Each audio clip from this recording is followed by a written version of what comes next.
ഇടുക്കിയിൽ school bus കയറി 5 വയസ്സുകാരന് ദാരുണാന്ത്യം. പ്ലേ സ്കൂൾ വിദ്യാർത്ഥി ഹെയ്സൽ ബെൻ ആണ് മരിച്ചത്. മറ്റൊരു കുട്ടിക്കും പരിക്ക് പറ്റിയിട്ടുണ്ട്. വാഴത്തോപ്പ് ഗിരിജ്യോതി പബ്ലിക് സ്കൂൾ മുറ്റത്താണ് അപകടമുണ്ടായത്. പിന്നോട്ടെടുത്ത സ്കൂൾ ബസ് ദേഹത്ത് കയറിയാണ് അപകടം. വി.കെ. സ്റ്റാലിൻ ചേരുന്നു. സ്റ്റാലിൻ, അങ്ങേയറ്റം ദുഃഖകരമായ ഒന്ന്. എങ്ങനെയാണ് അപകടമുണ്ടായത്?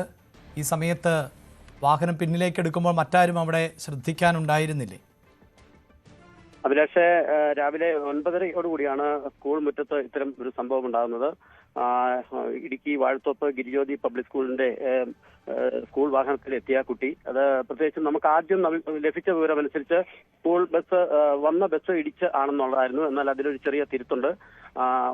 ഈ കുട്ടി ഒരു സ്കൂൾ ബസ്സിൽ വന്നിറങ്ങിയതിനു ശേഷം ആ കുട്ടി ബസിന്റെ പുറകുവശത്തേക്ക് മാറുകയായിരുന്നു. പുറകുവശത്തേക്ക് മാറുന്ന സമയത്ത് തന്നെ ബാക്കിൽ നിന്ന് വന്ന പുറകിൽ നിന്ന് വന്ന വേറൊരു സ്കൂൾ ബസ് തന്നെയാണ് ഇടിച്ചാണ് ഈ കുട്ടി മരണപ്പെടുന്നത്. ഒപ്പം തന്നെ മറ്റൊരു കുട്ടിക്ക് പരിക്കുമേറ്റിരുന്നു. ഈ മുൻപിൽ നിന്നും ഇറങ്ങി വന്ന കുട്ടി പുറകുവശത്തേക്ക് മാറി പോകുന്നതായിട്ടാണ് ആദ്യത്തെ ഡ്രൈവർക്ക് അനുഭവപ്പെട്ടത്. എന്നാൽ പുറകിൽ വന്ന വാഹനത്തിന്റെ ഡ്രൈവർക്ക് ഇത് കാണാൻ കഴിഞ്ഞില്ല. പ്രത്യേകിച്ചും വാഹനത്തിന്റെ ഇടതുവശം ചേർന്നാണ് ഈ കുട്ടി വന്നത്. അപ്പോൾ മുൻഭാഗത്തൂടി വന്നു പോയപ്പോൾ ഈ കുട്ടി തട്ടിയത് ഇയാൾ അറിഞ്ഞില്ല. ഏതായാലും പുറകിൽ നിന്ന് വന്ന വാഹനം ഇടിച്ചാണ് ഈ കുട്ടി മരണപ്പെട്ടത്. തൊട്ട് പുറകെ തന്നെ മറ്റൊരു കുട്ടിക്ക് കൂടി ഈ പരിക്കേൽക്കുകയും ചെയ്തിരുന്നു. പരിക്കേറ്റ ഉടൻ തന്നെ ഇവരെ രണ്ടുപേരെയും ഇടുക്കി മെഡിക്കൽ കോളേജിലേക്ക് എത്തിച്ചെങ്കിലും കുട്ടിയുടെ ജീവൻ രക്ഷിക്കാനായില്ല. തടിയമ്പാട് സ്വദേശിയാണ് ഈ കുട്ടി. രണ്ടാമത്തെ കുട്ടിയും അത് സമീപ പ്രദേശത്ത് തന്നെയുള്ളതാണ്. രണ്ടാമത്തെ കുട്ടിയുടെ കാലിനാണ് പരിക്കേറ്റിരിക്കുന്നത്. ഹെൽസൺ ബെൻ 4 വയസ്സാണ് മരണപ്പെട്ടത്. കടിയമ്പാട് പറപ്പള്ളിൽ എന്ന വീട്ടിലെ ആണ് കുട്ടി. രണ്ടാമത്തെ കുട്ടി ഇനായ തൈസിൻ 3 വയസ്സുള്ള കുട്ടിയാണ്. രണ്ടുപേരും വാഴത്തോപ്പ് ഗിരിജ്യോതി പബ്ലിക് സ്കൂളിലെ പ്ലേ സ്കൂൾ വിദ്യാർത്ഥികളാണ്. അഭിലാഷ്, ഈ സൂചിപ്പിക്കുന്ന പോലെ നിരവധി ബസ്സുകൾ നമുക്ക് ദൃശ്യങ്ങളിൽ കാണാൻ സാധിക്കും. സാധാരണ നിലയിലൊക്കെ സ്കൂൾ ബസ്സുകളൊക്കെ സ്കൂൾ കോമ്പൗണ്ടിനകത്ത് പ്രവേശിക്കുമ്പോൾ അതിന് കൃത്യമായി നിരീക്ഷിക്കാനുള്ള ആളുകളെയൊക്കെ ചുമതലപ്പെടുത്തുന്ന ഒരു സാഹചര്യമാണ് ഉണ്ടാകാറുള്ളത്. ഇതിപ്പോൾ വലിയ വീഴ്ച സംഭവിച്ചിരിക്കുന്നു എന്നല്ലേ മനസ്സിലാക്കേണ്ടത്? തീർച്ചയായും വീഴ്ച സംഭവിച്ചു എന്ന് തന്നെ വേണം കരുതാൻ, അഭിലാഷ്. കാരണം കുട്ടികളുടെ കൂട്ടത്തിൽ പ്രത്യേകിച്ചും സ്കൂൾ ബസ്സിൽ ആയമാര് സാധാരണ ഉണ്ടാവേണ്ടതാണ്. ആയ ഉണ്ടായിരുന്നു തന്നെയാണ് നമുക്കറിയാൻ കഴിഞ്ഞത്. എന്നാൽ മുൻഭാഗത്തെ ബസ്സിൽ നിന്ന് ഇറങ്ങിയ കുട്ടികളെ മുൻപോട്ട് ആയ കൂട്ടിക്കൊണ്ട് പോയി എന്ന് പറയുന്നുണ്ട്. അതിനകത്തൊരു സ്ഥിരീകരണം വന്നിട്ടില്ല. പ്രത്യേകിച്ചും സ്കൂളിന്റെ അധികൃതരെ ആരും തന്നെ ഇതുവരെ പ്രതികരിക്കാൻ തയ്യാറായിട്ടില്ല. എന്തായാലും സ്കൂൾ മുറ്റത്ത് പോലീസ് ഉൾപ്പെടെയുള്ള വലിയ സന്നാഹങ്ങളൊക്കെ ഉണ്ട്. ഞാൻ എത്താം സ്റ്റാലിൻ. ഇപ്പോൾ KG സത്യൻ, ജില്ലാ പഞ്ചായത്ത് അംഗം, ടെലിഫോൺ ലൈനിലുണ്ട്. ശ്രീ KG സത്യൻ, അങ്ങേയറ്റം ദുഃഖകരമാകുന്ന ഒന്നാണ്. 4 വയസ്സ് എന്നാണ് മനസ്സിലാക്കാൻ സാധിക്കുന്നത്. 4-5 വയസ്സിനപ്പുറത്ത് ആ കുട്ടിക്ക് പ്രായം ഇല്ല.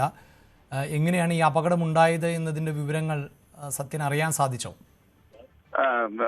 അവിടെ ഞാൻ അപകടം ഉണ്ടായ സമയത്ത് ഞാൻ മെഡിക്കൽ കോളേജിൽ എത്തി. അവിടുത്തെ വിവരങ്ങൾ അന്വേഷിച്ചെന്ന് മനസ്സിലായത് 2 കുട്ടികളാണ് അപകടത്തിൽപ്പെട്ടത്. ഒരു കുട്ടിയുടെ കാലിൽ കൂടെ ബസ്സിന്റെ ചക്രം കയറി ഇറങ്ങുകയാണ് ചെയ്തിട്ടുള്ളത്. മറ്റു പരിക്കില്ല. ഈ മരണപ്പെട്ട കുട്ടി മുഖത്തോടെ തലയിൽ കൂടെ ബസ്സിന്റെ ചക്രം കയറി ഇറങ്ങുകയാണ് ചെയ്തിട്ടുള്ളത്.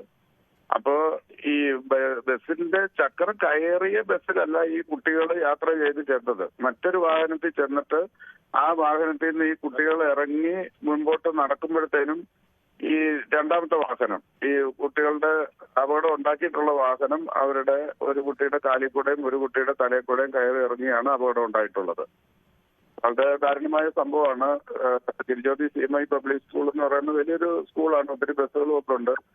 അവിടെ അങ്ങനെ എല്ലാ വണ്ടിയിലും അവിടെ ആയമാരും ഉള്ളതാണ്. ഇതിനു മുമ്പ് അങ്ങനെ ഒരു അപകടം ഒന്നും ഉണ്ടായിട്ടില്ല. പക്ഷെ ആകസ്മികമായി ഇങ്ങനെ ഒരു സംഭവം ഉണ്ടായിട്ടുള്ളതാണ്. എല്ലാവരും വലിയ സങ്കടത്തിലാണ്. ഞങ്ങളെല്ലാവരും മെഡിക്കൽ കോളേജിലുണ്ട്.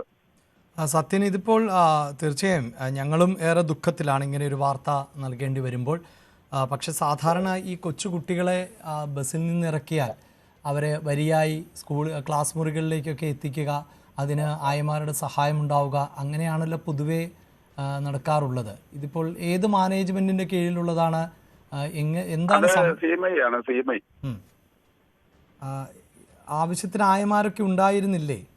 ബസ്സിൽ ആവശ്യത്തിന് ജീവനക്കാരൊക്കെ ഉണ്ട്. പക്ഷെ ഈ പറഞ്ഞ വിധത്തിൽ ആ കുട്ടികളെ, ബസ്സിൽ നിന്ന് ഇറങ്ങിയ കുട്ടികളെ ശ്രദ്ധയോടുകൂടി ക്യൂ നിർത്തി, പ്രത്യേകിച്ച് കൊച്ചു കുഞ്ഞുങ്ങളാകുമ്പോൾ അവരെ അവിടുന്ന് ക്ലാസ്സിലേക്ക് എത്തിക്കുന്ന കാര്യത്തിൽ ശ്രദ്ധക്കുറവ് ഉണ്ടായിട്ടുണ്ട് എന്നുള്ളത് ഒരു സംശയമില്ലാത്ത കാര്യമാണ്. വളരെ നന്ദി സത്യൻ ഞങ്ങളോട് പ്രതികരിച്ചതിന്. അശ്രദ്ധ എന്ന് തന്നെ പറയാം, പക്ഷേ കൊച്ചു കുഞ്ഞുങ്ങൾ ആണ്. അവർക്ക് ഈ പറയുന്നത് പോലെ വാഹനം മുന്നോട്ടെടുക്കുക, അപ്പോൾ ഓടി മാറുക, അത്തരം അറിവൊന്നും ആയിട്ടുണ്ടാകില്ല. കുറച്ചുകൂടിയൊക്കെ സ്കൂൾ അധികൃതർ ശ്രദ്ധിക്കേണ്ടതായിരുന്നു എന്നതിലും സംശയമില്ല. ഈ കുട്ടികളെ സാധാരണ നിലയിൽ ബസ്സിൽ നിന്ന് ഇറക്കിയാൽ പലപ്പോഴും സ്കൂളുകളിൽ ചെയ്യുന്ന പ്രവൃത്തി എന്നത് ആയമാരൊപ്പം നിന്ന് സ്കൂളിൽ ക്ലാസ് മുറിയിൽ വരെ പിന്തുടരുക എന്നതാണ്. ഈ കൊച്ചുകുട്ടികൾ എങ്ങനെയാണ് ഇത്രമേൽ അശ്രദ്ധമായി അവരെ